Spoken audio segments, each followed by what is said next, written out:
The phone rang like a funeral bell. It was her. Grace, my daughter-in-law. Her voice cut through the receiver like a poison dagger. "If you want to be part of Christmas, come clean the house," she shouted, with that arrogance I knew so well. "I refuse to be your servant, Helen. If you want to be with your son and your grandchildren, you'll be here tomorrow morning with the cleaning supplies." I closed my eyes.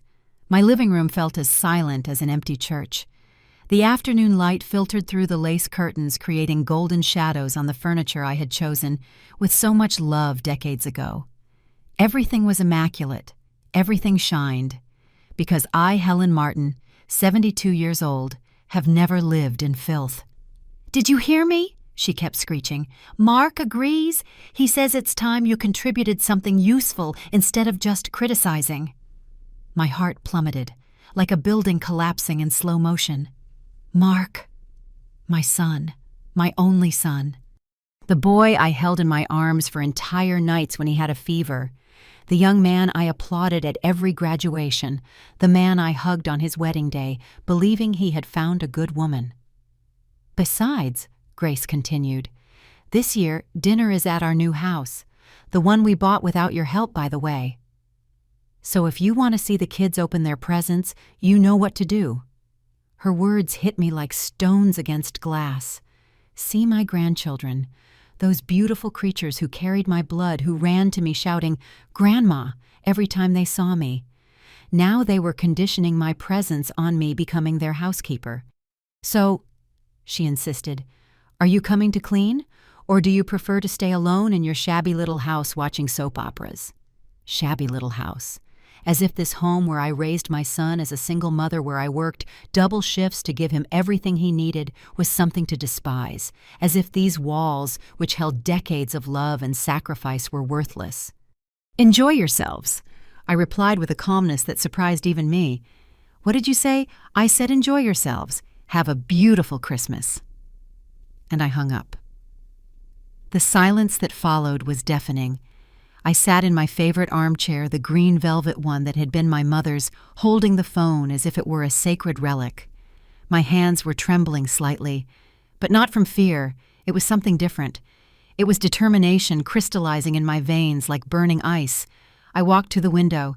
The garden stretched out before me like a perfect postcard. The roses I had planted with my own hands, the small stone path Mark had helped build when he was 12, the fountain where the birds came to drink every morning. Everything was in its place, everything except me and the life of my own family. I went to my desk. I opened the top drawer and took out a cream-colored folder that had been waiting there for weeks. Inside, the plane tickets shined like golden promises. Destination: a private island, St. Bart's, Caribbean. Date: tomorrow. Yes, tomorrow. While they waited for me to show up with cleaning supplies, I would be boarding a plane to paradise. While Grace wondered where her free maid was, I would be toasting with French champagne under the palm trees.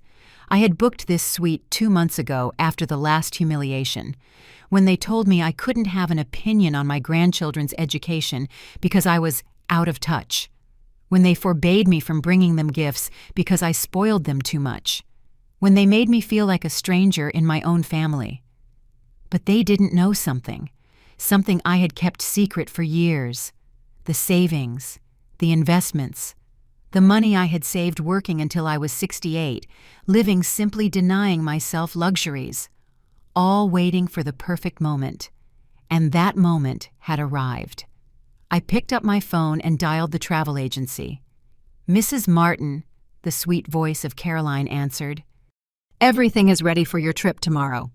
"Completely ready," I replied, feeling a genuine smile spread across my lips for the first time in months. "And Caroline, make sure the professional photographer is available. I want the best photos of my life." Morning arrived like a golden caress on my skin. I woke up in the most luxurious suite at the resort, with the sound of the waves kissing the white sand like celestial music. The air smelled like jasmine and freedom. For the first time in years, I hadn't woken up thinking about the needs of others, the constant demands, the silent reproaches. I looked in the marble bathroom mirror. The woman looking back had bright eyes, 72 years old, and finally, I looked radiant. The coral dress I had bought especially for this trip fit perfectly. It highlighted the golden tan already starting to form on my skin. Breakfast was served on my private terrace. Tropical fruits. I had never tasted coffee that tasted like glory fresh-baked bread that melted in my mouth like butter. As I ate, I thought about Grace. Surely she was waiting for me with the cleaning supplies, watching the clock, wondering where her free maid was. "Excuse me, Mrs. Martin," a soft voice interrupted. It was Marcus, the resort's professional photographer, a charming young man with a genuine smile. "Are you ready for the photo shoot?" "More than ready," I replied, feeling an excitement I thought was lost forever. For the next few hours, I became the star of my own movie. Photos on the beach with the sun creating a golden halo around my figure. Photos in the infinity pool with the ocean stretching to the horizon like an eternal promise. Photos in the gourmet restaurant toasting with champagne that cost more than Grace's monthly budget. Every click of the camera was a declaration of independence. Every pose was an act of rebellion against years of making myself small, of accepting scraps, of allowing them to treat me like old, burdensome furniture. "You have incredible energy," Marcus said, reviewing the photos on his camera. "You can tell you're living your best moment." "I am," I replied, surprised at how confident my voice sounded. "I am being reborn." As Marcus captured my image in different scenarios, my mind traveled to the exact moment it all went wrong. It had been 2 years ago, at a seemingly normal family dinner. Mark had announced that Grace was pregnant with their 3rd child. I had jumped with excitement, hugging them, offering to help with everything. "That won't be necessary, Helen," Grace had said with that fake smile I already knew. "My mother is coming to help. She actually understands how to raise modern children." The stab had been direct to the heart. Mark hadn't said anything. He just looked down like he always did when his wife humiliated me. My silence had made me an accomplice to my own destruction. "Mrs. Martin," Marcus pulled me from my thoughts, "could we take some photos on the private yacht? The captain says the sunset will be spectacular from the sea." "Of course," I replied, feeling the adrenaline of revenge run through my veins like golden honey. The yacht was a floating work of art, polished wood glass decks interiors that looked straight out of a luxury magazine. As we sailed through crystal-clear waters, Marcus snapped photo after photo. Me posing on the bow, the wind moving my silver hair like silk.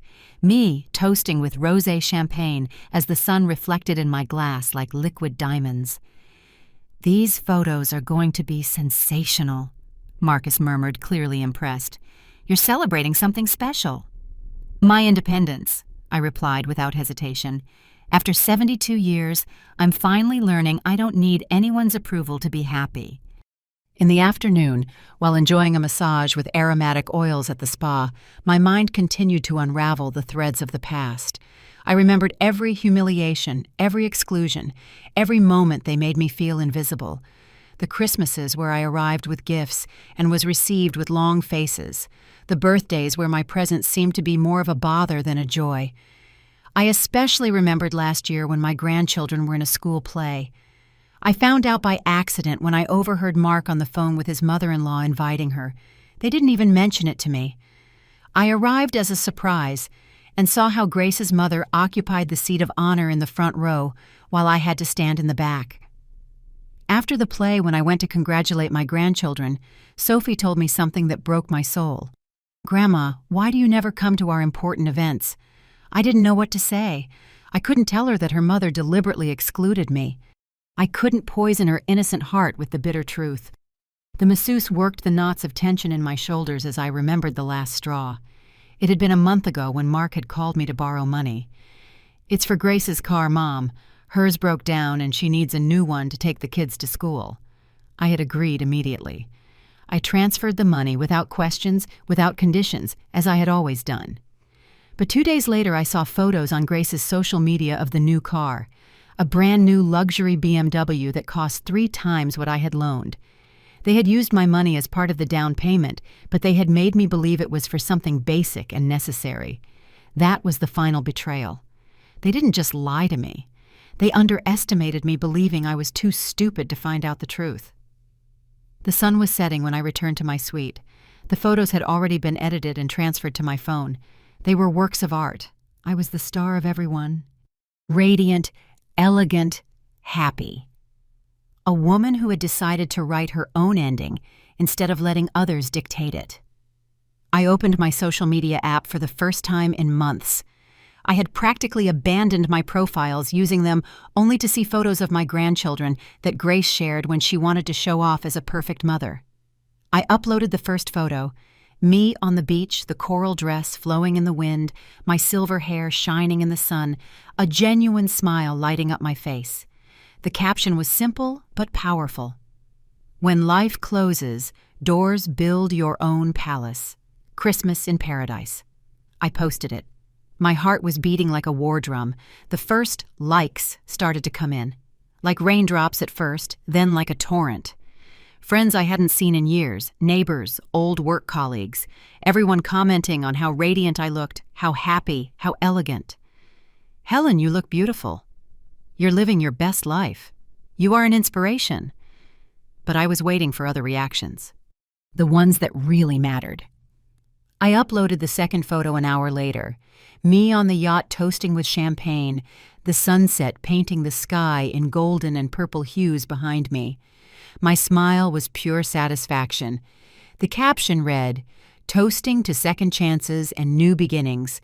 When you close a toxic chapter, life gives you blank pages to write your own happiness." My phone vibrated. A private message. It was from Brenda, my older sister who lived in another city. "Helen, where on earth are you? Mark called me hysterical asking for you. He said you were supposed to go clean Grace's house for Christmas dinner and you never showed up." I replied immediately, "I'm where I should have been years ago, Brenda, taking care of myself." "But the kids, what will they think when you're not at Christmas?" "They will think whatever Grace tells them to think, like always." There was a long pause before her next message. "Helen, there's something you need to know." "Something I've been meaning to tell you." My heart sped up. "What? Last year when they were invited to your grandson's graduation, and you weren't? Mark told me you had been very busy with your own things and preferred not to go. I thought it was strange, but I didn't want to interfere.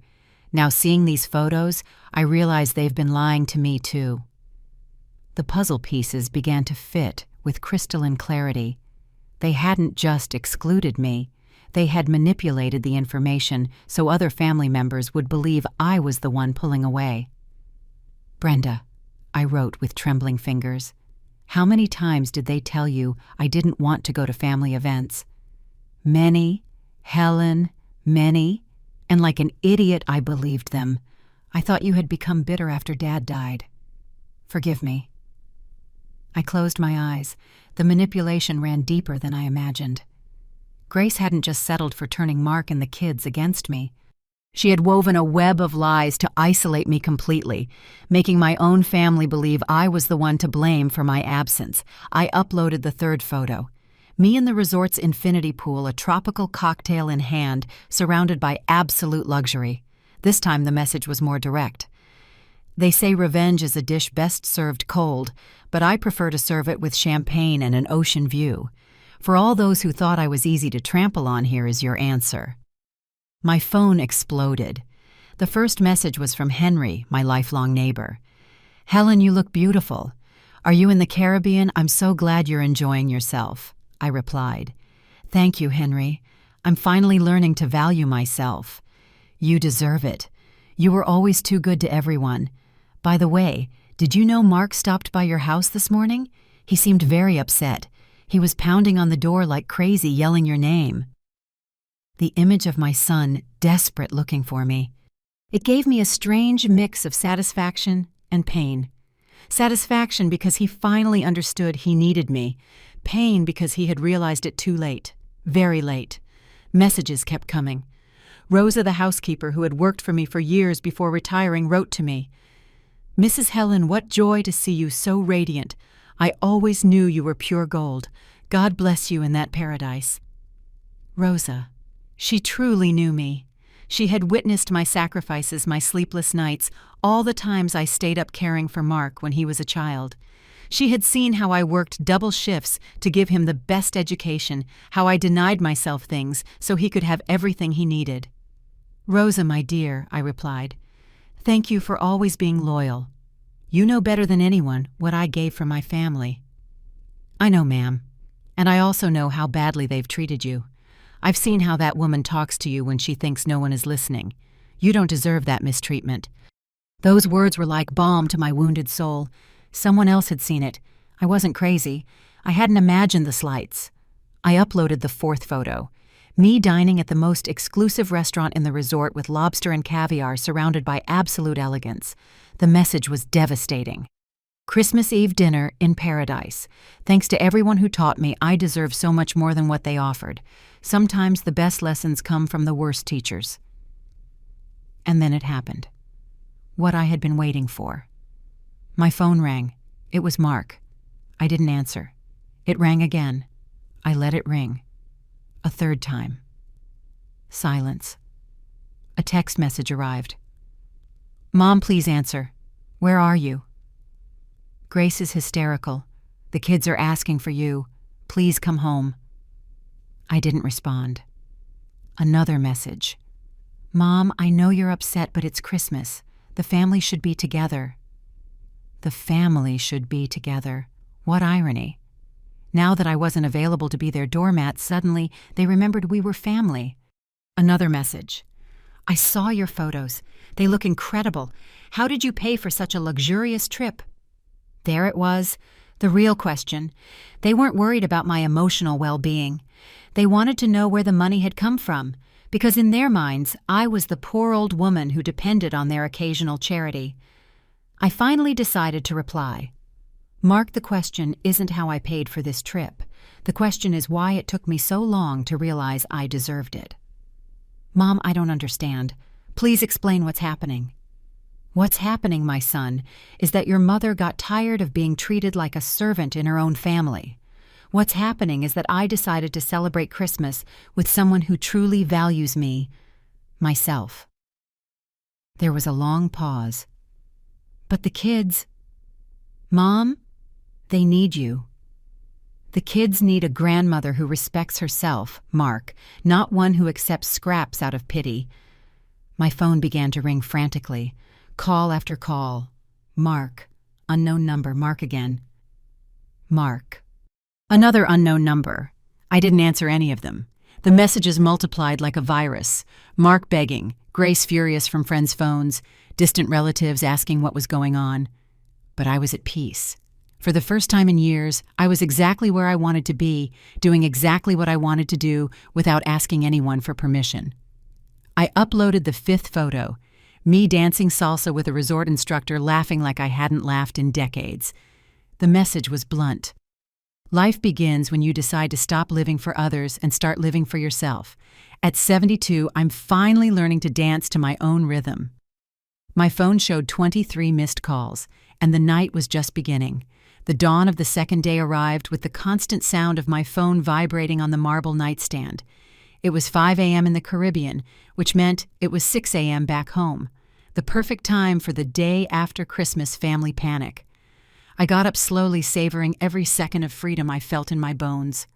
The sunrise painted the ocean in shades of pink and orange. It was the second day of my new life, and my phone already showed 56 missed calls. 56. I laughed to myself on my suite's terrace. 56 desperate calls from a family that had ignored me for years. The irony was delicious, like the Jamaican coffee I was drinking. I opened the messages. There were over 100. Mark, Grace from borrowed numbers, relatives I hadn't spoken to in months, all wanting to know where I was, what I was doing, how I dared to ruin the family Christmas. The first one I read was from Mark, sent at 3 a.m. "Mom, Grace didn't sleep all night. She's devastated. She says she never meant to hurt you. Please call us." Devastated. Of course she was devastated. Her perfect plan had crumbled. Her free maid had flown the coop, and now she had to face the consequences of years of manipulation. The second message was more revealing. "The kids are asking for you nonstop. Sophie cried all night asking if you had died. Please at least tell them you're okay." There it was, the real pain. My grandchildren. those innocent little ones who had been used as emotional weapons against me, now suffering because their mother had completely underestimated their grandmother.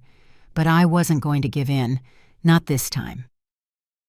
I uploaded my 6th photo, me at breakfast with a table full of exotic fruits, natural juices, and a spectacular ocean view. My smile was serene, powerful. The message I wrote was calculatedly calm. Good morning from paradise. Nothing better than waking up without the sound of reproaches, demands, or manipulations. Peace has an exquisite flavor.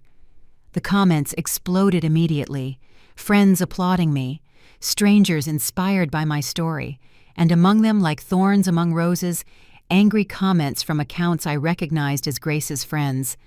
How selfish, abandoning her family on Christmas. The grandchildren must be devastated. A real grandmother would never do this. Each negative comment made me smile more because it confirmed my message had hit its target. Grace was so desperate she had recruited her friends to attack me on social media. My phone rang again. This time it was a number I didn't recognize. I decided to answer. "Helen." It was the voice of an older woman trembling. "It's Norma, Grace's mother." Norma, the famous, perfect mother-in-law who always knew how to raise children better than I did, the woman who had taken my place at every important event for my grandchildren. "Hello, Norma," I replied with icy calm. "Helen, please, you have to come back. Grace is devastated. The children don't understand why their grandmother abandoned them on Christmas." Abandoned. The word dripped from my mouth like sweet poison. "Norma, did Grace ever tell you she conditioned my presence at Christmas dinner on me cleaning her house?" Silence. "Did she tell you that for 3 years she has systematically excluded me from important family events?" More silence. "Did she tell you she told my grandchildren my gifts were inappropriate because they made them feel bad?" "Helen, I didn't know."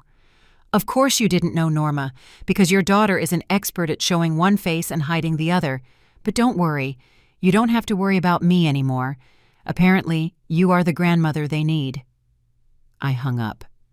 My heart was pounding, but not from nerves. It was pure adrenaline. For the first time in years, I had said exactly what I thought with no filter, no consideration for others' feelings. I uploaded my 7th photo, me getting a massage on the beach, completely relaxed with the sea in the background and an expression of absolute peace. Letting go of decades of accumulated tension. It turns out that when you stop carrying the emotional weight of others, your back miraculously straightens up. The messages kept pouring in like an avalanche, but among them, new ones began to appear. Messages of support from women who had lived through similar situations. "Helen, you are my hero. My daughter-in-law treats me the same way. How brave. I don't dare confront my family. After seeing your photos, I booked my own trip. I will not tolerate any more disrespect." Without meaning to, I was becoming a symbol for something bigger. Women my age and even younger identified with my story. They had lived the manipulation, the emotional blackmail, the feeling of being taken for granted. Then the message came that changed everything. It was from Henry, my neighbor. "Helen, you need to know something. This morning I saw Mark at your house again, but he wasn't alone. He was with a locksmith. I think they're trying to get in." My blood ran cold. They dared to enter my house without permission. After everything now, they were going to violate my privacy too. I replied immediately. "Henry, please go to my house right now. If they're inside, call the police." "I'm on my way. Helen, this isn't right." 20 minutes later, Henry wrote, "They're inside. Mark, Grace, and another man I don't know. They're looking through papers at your desk. I'm calling the police." "Not yet. First, I want to know what they're looking for." My mind was racing. What could they be looking for at my desk? My financial documents, my will, evidence of how much money I really had. The answer came in Henry's next message. "Helen, they left with a box full of papers. I heard Grace say something about bank accounts, and she can't possibly have that much money saved up." There it was, the naked truth. They weren't worried about my emotional well-being. They didn't care that I had spent Christmas alone in paradise because I had chosen dignity over humiliation. The only thing they cared about was finding out how much money I had and how they could get their hands on it. The fury I felt was volcanic, but it wasn't the blind rage of before. It was calculated, intelligent, surgical fury. I uploaded my 8th photo, me toasting with a glass of champagne from the deck of a yacht at sunset, wearing diamonds borrowed from the resort glittering on my neck. My smile was that of a woman who had discovered her own power. The message was devastating. Toasting to life lessons. When someone shows you who they really are, believe them the first time. When they show you 50 times, take a vacation to a private island and reflect on why it took you so long to listen. The phone exploded. Call after call after call. This time I decided to answer. It was Mark. "Mom, where did you get so much money?" "We found your bank statements." "Hello, Mark," I replied, with a calmness that surprised even me. "Why don't we start by talking about why you broke into my house without permission?" We were worried. We thought something had happened to you. "And that's why you violated my privacy by going through my financial documents." Guilty silence. "Mark, do you know the difference between you and me?" "What?" "When I'm worried about someone, I call them on the phone. When you're worried about someone, you check their bank accounts." "Mom, it's not what you think." "It's exactly what I think, son. And do you know what the saddest part of all this is?" "What?" "That it took me 72 years to realize I had raised a son who sees me as a walking inheritance instead of seeing me as his mother." And I hung up. My phone continued to ring for hours. But I wasn't listening anymore. I was planning my next move. Because this was no longer just about a revenge vacation. This was war. The third day dawned with a mental clarity I hadn't felt in decades. As I drank my coffee facing the ocean, my phone rested silently for the first time since this personal revolution began. I had put it on airplane mode overnight. I needed to think without the constant interruptions from my desperate family. When I finally turned it on, there were 127 new messages and 34 missed calls. But this time, among the chaos of pleas and reproaches, there were different messages. Messages that changed everything. The first was from Brenda. "Helen, I have to tell you something important. After our talk yesterday, I called several relatives. Grace's lies run deeper than we imagined." My heart sped up. "What did you find out?" "Remember our cousin Alan's wedding last year? Mark told me you didn't want to go because you were going through a difficult time. I called Alan. I told him you never even received the invitation. He said when he asked Mark about you, Mark told him you said weddings made you sad because of your husband's passing." Every word was like a punch to the gut. They hadn't just isolated me from current events. They had rewritten my emotional history to justify my absence. "There's more, Helen, much more." Brenda had also called Aunt Joan, our mother's younger sister. She says that 2 years ago, Mark called her to tell her you were developing early-onset dementia, and that's why you were acting strangely at family gatherings. He asked her not to call you often because you got easily agitated. Dementia. They had used the mental illness card to explain any behavior of mine that didn't fit their narrative. If I protested being excluded, it was because I was confused. If I questioned their decisions, it was because I was agitated. "Helen, are you there?" "I'm here, Brenda, just processing the magnitude of this betrayal." I also called Henry. He told me Grace had told several neighbors you were going through severe depression, and that's why you didn't leave the house much, that it was better not to bother you with visits. The web of lies was perfect, systematic, calculated. They had created an alternate version of Helen Martin. An elderly woman, confused, depressed, antisocial, who pulled away from her family due to mental problems. Meanwhile, they appeared as the patient, understanding children bearing the cross of a difficult mother. "Brenda, I need you to do something for me. Anything. I want you to organize a family meeting, everyone you can contact, aunts, cousins, close neighbors, but don't tell them I'm the one organizing it. Tell them it's to clarify Helen's situation, because you're worried. When tomorrow, at my house, I have to come back. Are you sure? I have never been more sure of anything in my life. I hung up and immediately called the airline. I want to change my return flight to this afternoon. Of course, Mrs. Martin. Any problem with your stay? On the contrary, I replied with a smile that could be felt through the phone. My mission here is complete. As I packed my things, I uploaded my 9th photo. Me in the resort lobby, bags packed, dressed elegantly in an emerald green suit I had bought at the hotel boutique. My expression was serene, but determined. Paradise was beautiful, but some battles must be fought at home. When you have the truth on your side, no battlefield is intimidating. The comments were immediate and divided. My new followers cheered me on. Go get them, Helen, show them who you really are. But panic messages from my family also arrived. Mark. Mom, are you coming home? Please, we need to talk. Grace from a friend's phone. Helen, I made mistakes. Give me a chance to explain. I didn't answer any of them. They were right to be nervous. I was coming back, but not as the submissive Helen who had left. I was returning as a woman who had rediscovered her worth, and that terrified them. The flight back was meditative. As the clouds stretched out beneath me like white cotton, I mentally reviewed every piece of evidence I had gathered. I didn't just have proof of their current manipulation. I now had a complete map of years of systematic lies. I landed at 8 p.m.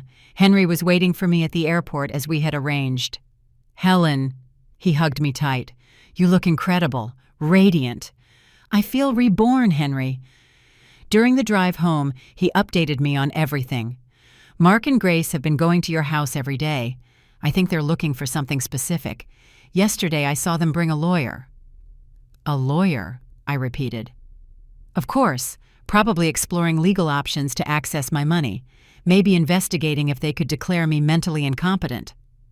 Also, Henry continued, I've seen several neighbors asking about you. They're all confused because the stories Mark and Grace told them don't match the photos you posted. We arrived at my house. Everything was exactly as I had left it, but it felt different. It was no longer the refuge of a defeated woman.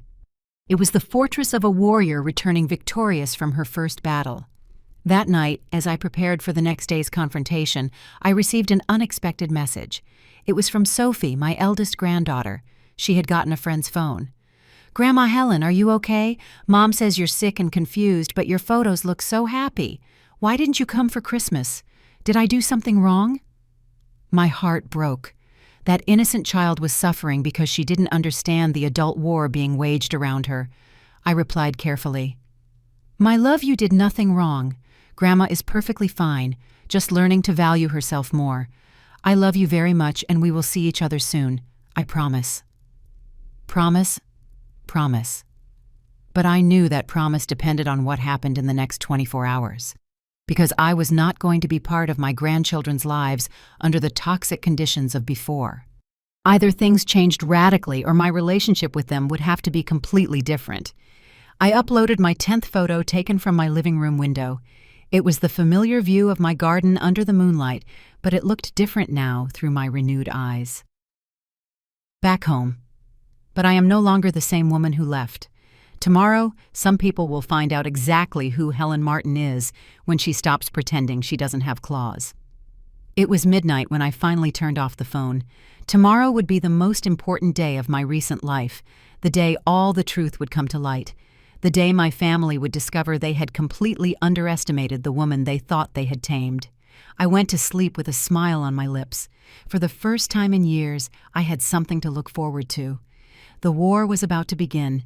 The morning of the confrontation dawned with a crystalline clarity that seemed to foretell revelations.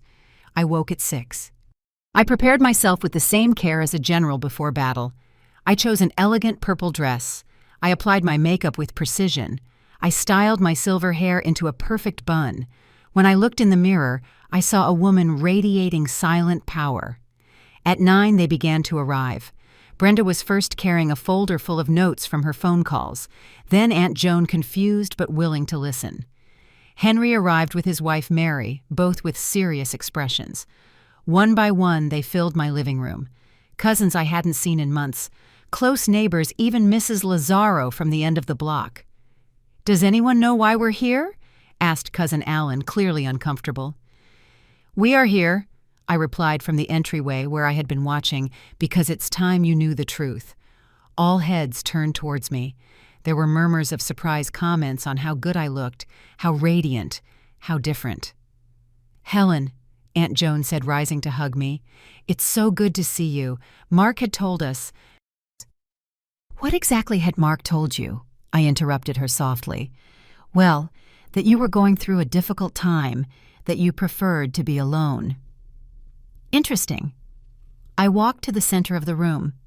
"Does anyone else have similar versions of my recent mental state?" Glances began to be exchanged. Cousin Paul raised his hand timidly. "He told me you had early-onset dementia." "And you, Alan, that you had developed severe depression after Uncle's death." "Mrs. Lazaro, that you had become antisocial and didn't want visitors."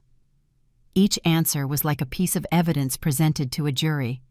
The expressions in the room began to change from confusion to gradual understanding. "Very interesting," I murmured, pacing the room like a seasoned prosecutor. "So according to my son and daughter-in-law, I am an elderly woman with dementia, depression, antisocial tendencies, and who systematically rejects important family events." Brenda stood up. "Helen, tell them what really happened."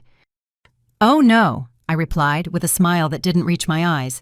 "First, I want them to get here." As if summoned by my words, the doorbell rang. Henry peeked through the window. "It's Mark. He's with Grace. And that is a lawyer." "Perfect." My voice was pure satisfaction. "Let them in." Henry opened the door. Mark entered first, followed by Grace, who looked pale and nervous, and a man in a suit who was clearly the lawyer. When they saw the room full of relatives and neighbors, they stopped dead in their tracks. What is this?" Mark stammered. "This, my dear son, is what's called an intervention, but not for me, for you." Grace clung to Mark's arm. The lawyer murmured something about, "Perhaps it's better to return later." "No," I said firmly. "Stay. Especially you, Mr. Lawyer. You're going to want to hear this." I moved to the center of the room where everyone could see me clearly. The morning light filtered through the windows, creating an almost spotlight effect on me. "For the last 3 years, I began my voice clear and strong. My family has painted me to all of you as a woman who is mentally unstable, depressed, antisocial, and difficult. They have justified my absence from family events by saying I was the one rejecting the invitations." All eyes turned to Mark and Grace, who looked like they wanted to disappear. "The truth," I continued, "is that for these 3 years I have been systematically excluded, manipulated, and humiliated. The truth is that 3 days ago my daughter-in-law called to demand that I come and clean her house if I wanted to participate in Christmas dinner." There were shocked gasps in the room. "Brenda," I said, turning to my sister, "could you share what you discovered yesterday?" Brenda stood up, opening her folder. Mark told Cousin Alan that Helen had rejected the invitation to his wedding because weddings made her sad. Alan confirmed to me that Helen never received an invitation at all. "That's a lie," Mark shouted. "Is it also a lie?" I interrupted. "That you broke into my house without permission to go through my financial documents?" The silence was deafening. The lawyer shifted uncomfortably. "Henry," I continued, "could you confirm what you saw?" Henry stood up. "I saw Mark, Grace, and this gentleman entering Helen's house with a locksmith. I saw them leave with a box full of papers. I heard Grace mention bank accounts." "We were worried," Grace finally shouted. "We thought something had happened to you." "Were you worried about my well-being?" I replied in a glacial voice. "Or were you worried about finding out how much money I have?" The question hung in the air like a bomb about to explode. "Because you see," I continued, addressing the whole room, "it turns out their concern wasn't for my mental or emotional health. Their concern was that a 72-year-old woman had managed to save for decades, working until she was 68, living modestly, investing wisely. And they believed they had the right to manage that money." Aunt Joan stood up. "Helen, are you saying they've been lying to all of us about your mental state to justify isolating you?" "Not just that," I replied. "Rosa, the housekeeper who worked with me for years. Could you repeat what you told me about what you observed? Rosa cleared her throat. I worked in this house for 15 years. I saw how Mrs. Helen raised Mark alone, working double shifts, sacrificing to give him the best education. And in recent years, I've seen how that woman, she pointed at Grace, talks to Mrs. Helen when she thinks no one is listening. She treats her like a servant, not like her husband's mother. That's not true, Grace protested. Is it not true that you told me if I wanted to be part of Christmas, I had to come clean your house? Grace turned bright red. I just wanted you to contribute. Contribute. Like when I loaned you money for the basic car for the kids, and then I saw on your social media that you had bought a luxury BMW. The lawyer stepped closer to Mark and whispered something in his ear. Mark shook his head, clearly agitated. Mr. Lawyer, I addressed him directly. May I ask what exactly you were hired for? The man looked extremely uncomfortable. Consultation on mental capacity and estate management. Ah, my smile was fierce. Mental capacity. You wanted to declare me incompetent to manage my own resources. No, Mom, Mark yelled. We just wanted to make sure you were protected. Protected? My voice rose for the first time. Protected from whom, Mark? From my own ability to make decisions, from my right to choose how to spend my money, from my right to say no when I am treated like trash. Tears began to roll down my cheeks, but they were not tears of sadness. They were tears of liberated fury, of years of broken silence, of reclaimed dignity. Look at these photos. I took out my phone and showed the pictures from the Caribbean. This is me, a 72-year-old woman who decided to spend her money on her vacation after her family treated her like a domestic employee. The room was in absolute silence. And look at this. I showed the bank statements that Mark had photographed when he violated my privacy. 50 years of honest work, disciplined, saving, smart investments. All mine. All earned with my effort. The lawyer moved towards the door. I believe there is no case to defend here. Don't go yet, I said firmly, because now I'm going to need your services for something completely different. The lawyer stopped dead, turning to me with an expression of curiosity and fear. The entire room held its breath, waiting for my next move. Mark and Grace looked like cornered animals finally exposed before the entire family. Sir, I began realizing I didn't know his name. Mr. Mendoza, he replied nervously. Mr. Mendoza, do you have experience in cases of defamation, psychological manipulation, and breaking and entering? His eyes widened. Yes, ma'am, but... Perfect. Because I'm going to need to sue my son and daughter-in-law for moral damages, systematic defamation, and for breaking into my home. Mom, you can't be serious. Mark stepped forward, desperate. I can't... My voice was tempered steel. Mark, for 3 years, you have painted me as a woman with dementia to our relatives. For 3 years, you have justified my exclusion. You have used my name to create a false narrative that damages my reputation and my dignity. I walked directly towards him, and for the first time in years, I saw real fear in his eyes.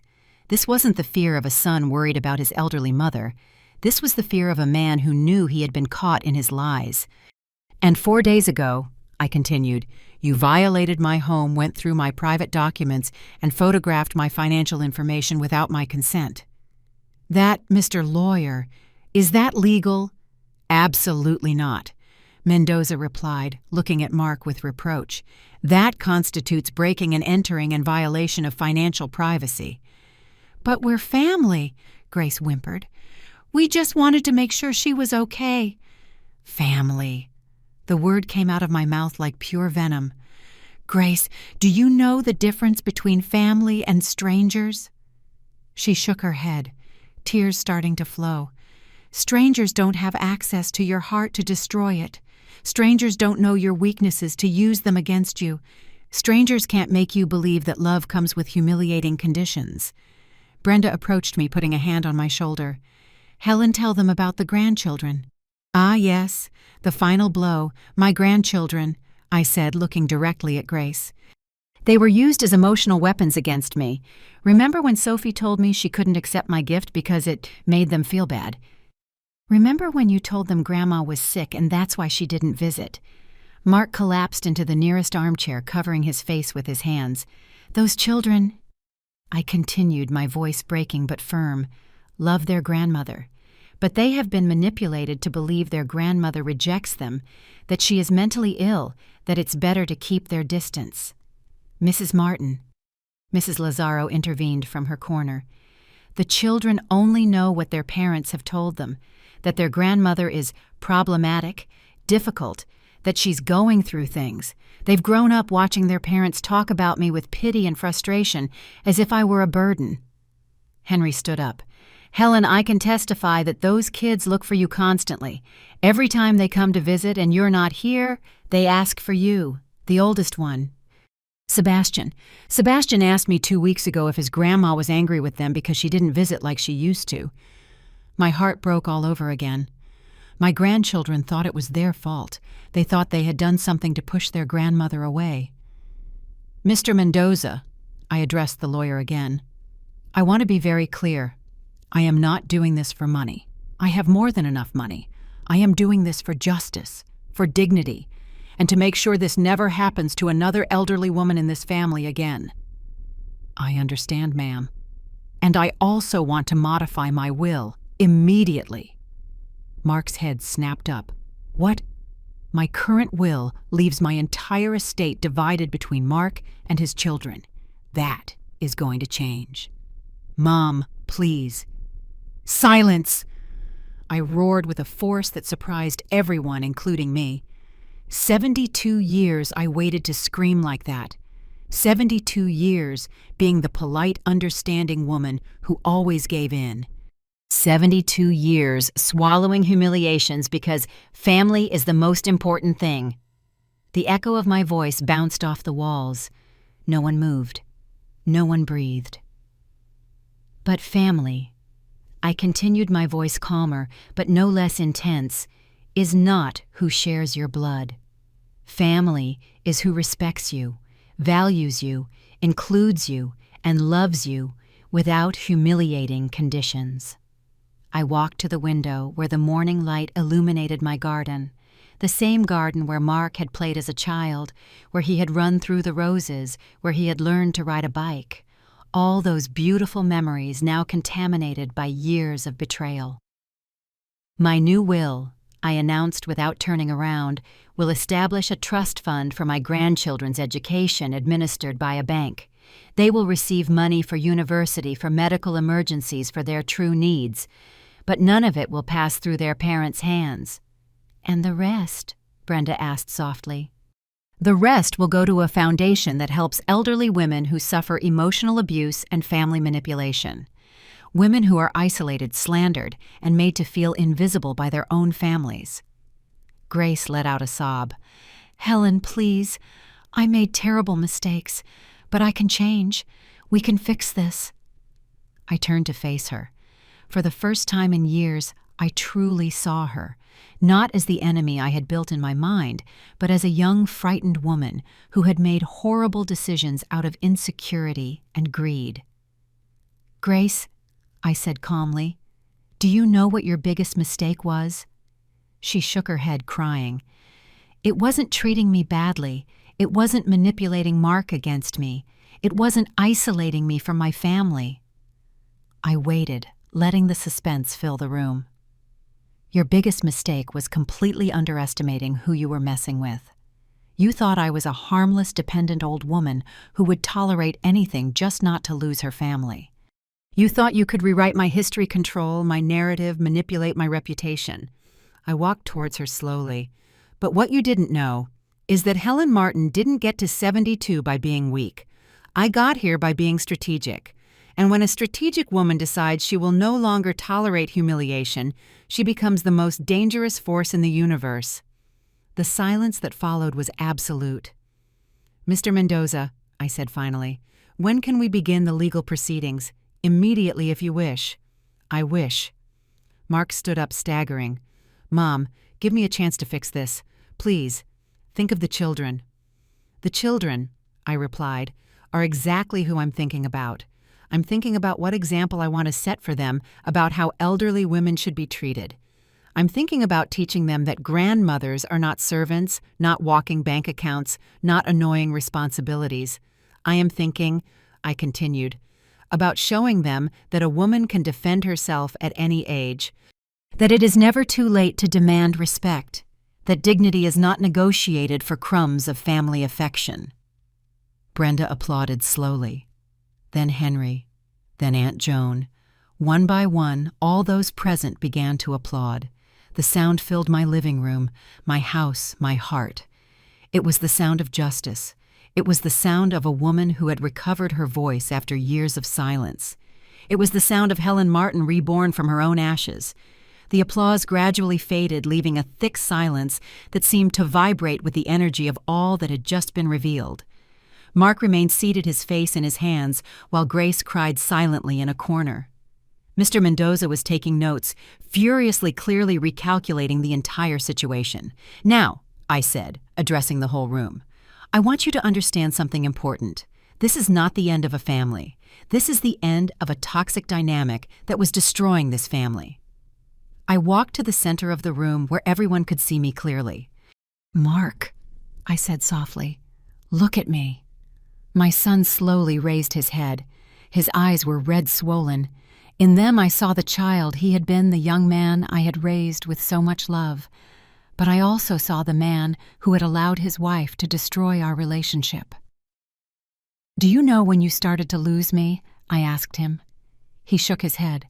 "When you stopped seeing me as your mother and started seeing me as a problem to solve. When my emotions became inconvenient for your comfort. When my needs became obstacles to your plans." I never wanted," he stammered. "You never wanted to hurt me, I know. But there is a difference between intention and impact. Mark, your intention might have been to keep the peace in your marriage, but the impact was that your mother felt invisible in her own family."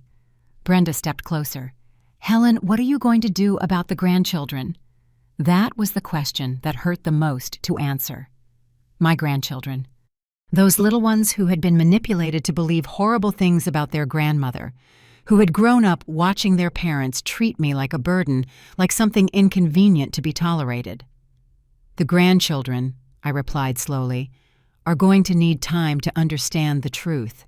They are going to need therapy to undo years of false narratives, and they are going to need parents who are capable of admitting their mistakes and working to repair them." I looked directly at Mark and Grace. "If you are willing to do that work, if you are willing to go to family therapy to admit to the children that you lied about their grandmother, to rebuild this relationship from a place of total honesty, then we can talk about a future." "And if not?" Mark asked in a broken voice. "If not, the grandchildren will have a grandmother who loves them from a distance, who left a trust fund to ensure their future, and who taught them by her example that it is never too late to defend yourself from abuse, even when it comes from family." Grace approached timidly.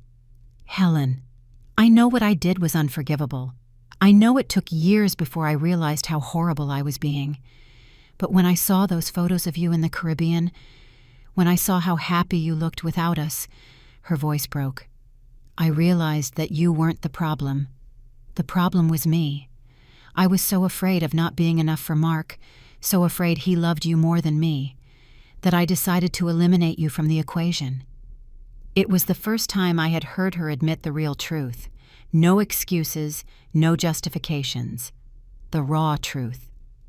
"Go on," I encouraged her. "I was jealous, Helen. I always was. Jealous of how Mark talks about you, how he admires you, how he loves you. When I was younger, I thought I could compete with you, but the more I tried to win, the more I realized a mother isn't something you compete against. She's someone you share." Genuine tears ran down her cheeks. But by the time I realized that I had already done so much damage, I didn't know how to go back. Every lie needed another lie. Every exclusion needed a justification. Every humiliation needed an excuse. "And the children," she added, her voice cracking, "I used them to hurt you, because I knew that was the only thing that would truly break your heart." The silence that followed was heavy laden with years of finally acknowledged pain. "Grace," I said after a long pause, "your honesty is a first step, but first steps don't erase years of damage. I know. Are you willing to go to therapy, to work on understanding why you needed to destroy another woman to feel secure, to admit to your children that you lied to them about their grandmother?" "Yes," she replied without hesitation. "Whatever it takes." "And you, Mark?" My son stood up slowly. "Mom, I knew. Not all of it. But I knew something was wrong. I knew Grace exaggerated when she talked about you. I knew some of her stories didn't add up.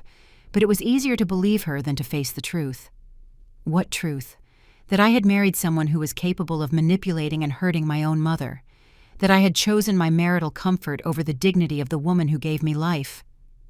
His words hit me like shockwaves. It was the most honest admission I had heard from him in years. "Mark, why did you let it get to this point?"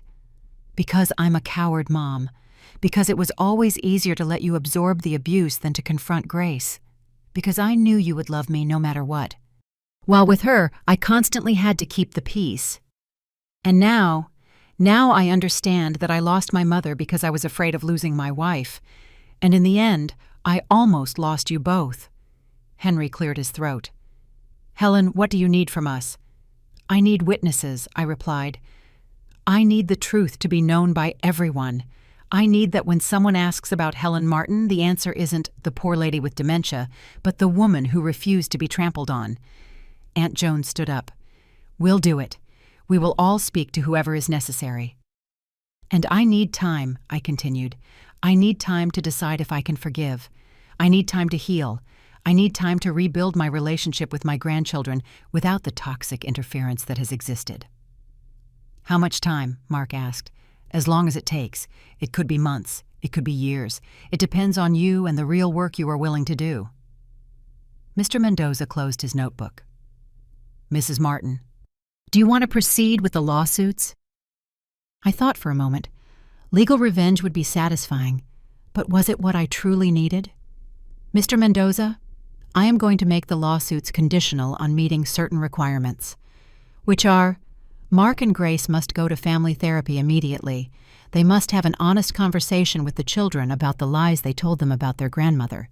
They must make a public acknowledgement to the family that they slandered my character. And they must respect my space and my time until I decide if I want to rebuild this relationship. And if they comply with all of that, if they comply, and if I see real sustained changes, then we can talk about forgiveness. But if they fail on any of these points, we will proceed with the full force of the law." Mark nodded vigorously. "We'll do it all, Mom. Everything." "Don't tell me," I replied firmly. "Tell your children when you explain to them why their grandmother wasn't at Christmas." I walked to the window once more. The sun was high now, bathing my garden in a golden light that made everything look renewed, fresh, full of possibility.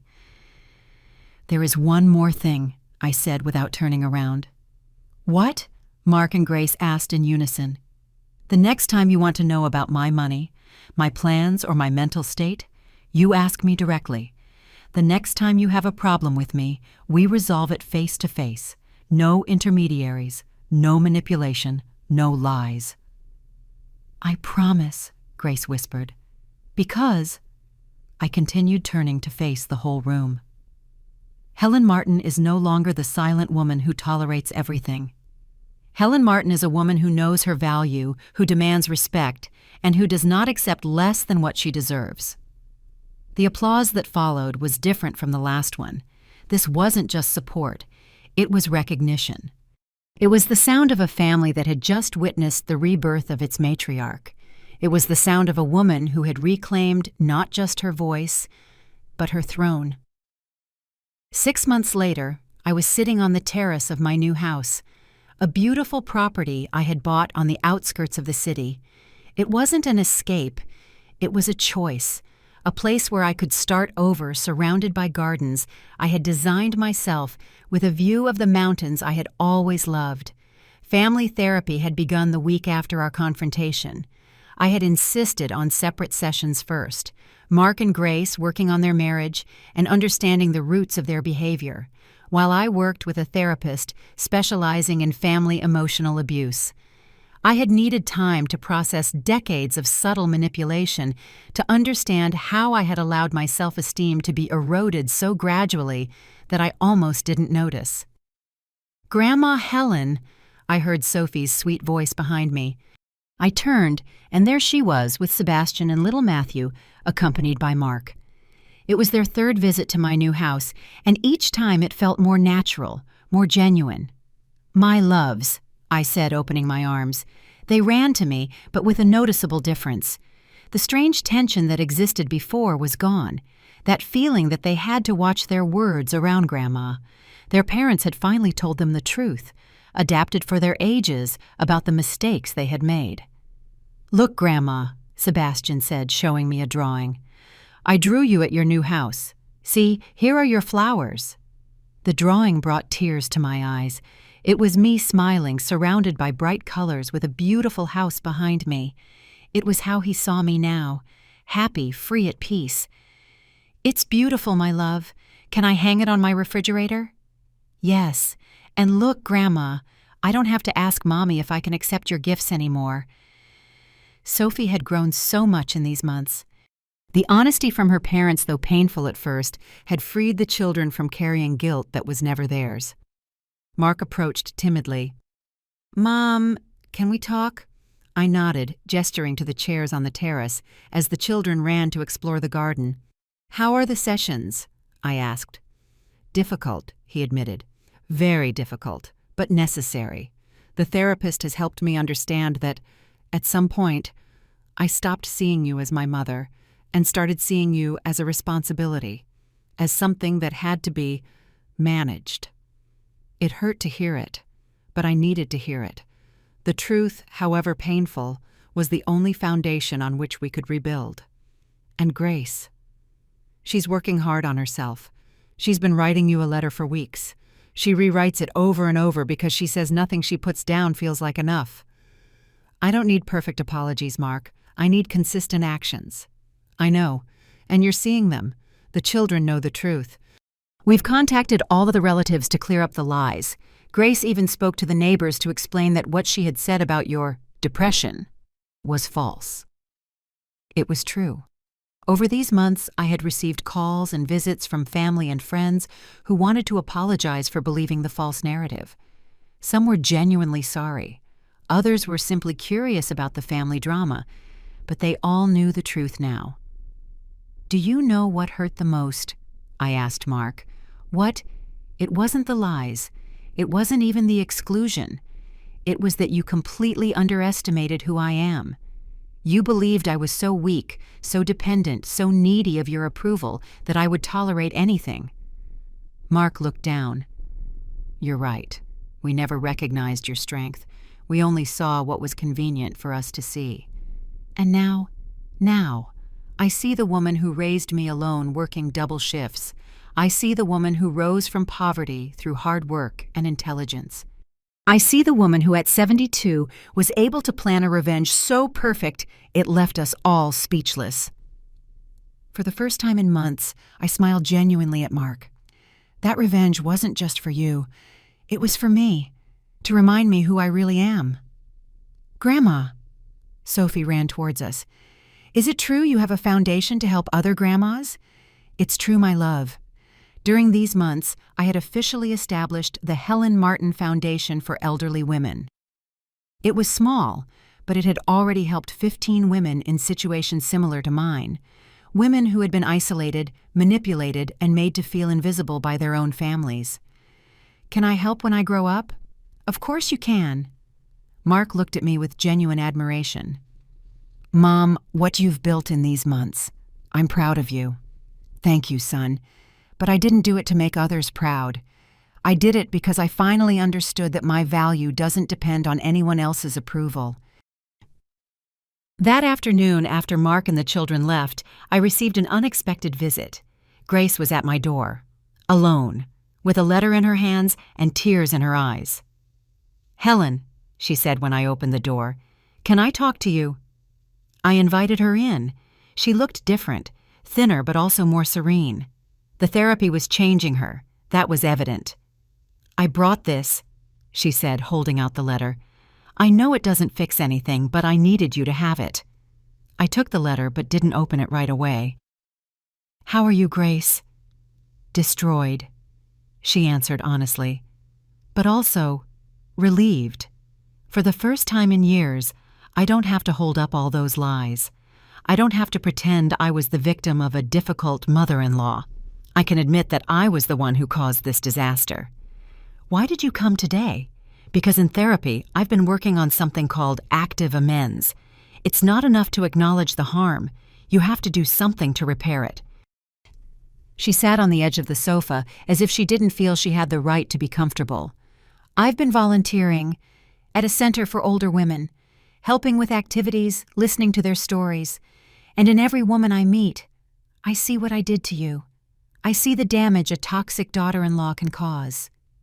"And what have you learned?" "That older women are not obstacles to young marriages. They are sources of wisdom we should be honoring, not destroying. That a mother-in-law isn't competition. She's a gift. And I wasted years of a relationship that could have been beautiful because of my own insecurities." I opened the letter. It was long handwritten, filled with specific acknowledgments of every single harm she had caused. But what struck me most was the end. "Helen, I'm not asking for forgiveness because I know I don't deserve it yet. I am asking for the opportunity to spend the rest of my life proving I can be different. I'm asking for the opportunity for my children to see how a woman can recognize her mistakes and work to change. I'm asking for the opportunity to honor the incredible woman you are instead of trying to diminish you." I folded the letter carefully. "Grace, do you know the difference between repentance and guilt?" "No." Guilt is a feeling that paralyzes you. It makes you feel bad about yourself, but it doesn't necessarily motivate you to change. Repentance, on the other hand, is action. It's the commitment to do things differently. Which one do you think I'm feeling?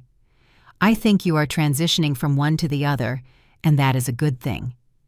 We sat in silence for a few minutes, watching the sun set behind the mountains. "Helen," she said finally, "do you think someday we can have a real relationship? Not just civil for the kids, but real?" "I believe," I replied carefully, "that authentic relationships are built on truth, respect, and consistency over time. If you can demonstrate those three things consistently, then yes, we can build something real. How long? As long as it takes. There's no rush, Grace. Strong relationships aren't built in weeks or months. They're built in years." When she left that night, I stayed on my terrace late looking at the stars. For the first time in years, the future felt full of possibilities instead of burdens. My phone vibrated. It was a message from a woman named Linda, 68 years old, who had contacted my foundation. "Mrs. Martin, your story gave me the courage to confront my family about how they treat me. I'm meeting my children tomorrow. Could you call me before I need to hear your voice to feel strong?" I smiled in the darkness. This was my purpose now. I hadn't just reclaimed my own dignity, I was helping other women reclaim theirs. I replied, "Of course, Linda. I will call you early tomorrow. Remember, your value doesn't depend on others recognizing it. It depends on you recognizing it." As I prepared for sleep in my beautiful new home, I thought about the entire journey, from that humiliating call from Grace to this moment of peace and purpose. It hadn't been easy. I had cried. I had doubted. I had been afraid of losing my family forever. But I had learned something fundamental. It is better to be alone with dignity than accompanied by humiliation. And the most beautiful part of all, I didn't have to choose. I had reclaimed my dignity, and slowly my family was learning to love me in the way I always deserved. Before I closed my eyes, I whispered a phrase that had become my mantra. Legacy isn't a monument, it's a map. My legacy wasn't going to be a tomb full of silent sacrifices and crushed dignity. It was going to be a map for other women, showing them that it's never too late to fight back, to demand respect, to write a different ending. At 72, Helen Martin had discovered that life doesn't end when you decide to stop living for others. Life begins.